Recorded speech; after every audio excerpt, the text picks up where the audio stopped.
অন্যান্য ম্যাচের তুলনায় সিএসকে এই ম্যাচটা যথেষ্ট ভালো খেলেছে। অন্তত 200 রানটা তো টপকেছে। আইপিএল 2025-এর 22 নম্বর ম্যাচ ছিল পাঞ্জাবের সাথে সিএসকের। পাঞ্জাব প্রথমে ব্যাট করতে নেমে 220 রানের টার্গেট দেয়। সেই রান চেস করতে নেমে সিএসকে 18 রানে পরাজিত হয়। সিএসকে রান গিয়ে দাঁড়ায় 201 রান 5 উইকেটের বিনিময়ে। দেখুন, সিএসকের প্রত্যেকটা ম্যাচেই কিন্তু উইকেট থাকছে হাতে। কোনো ম্যাচে 4টে, কোনো ম্যাচে 5টা, কিন্তু শেষ পর্যন্ত ম্যাচ জিততে পারছে না। তার মানে কি দাঁড়াচ্ছে?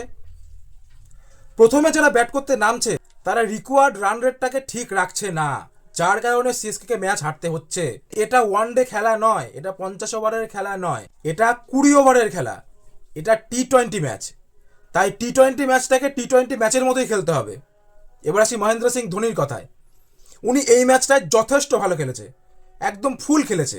তার রান 12 বলে 27, স্ট্রাইক রেট 225, 3টে 6, 1টা 4।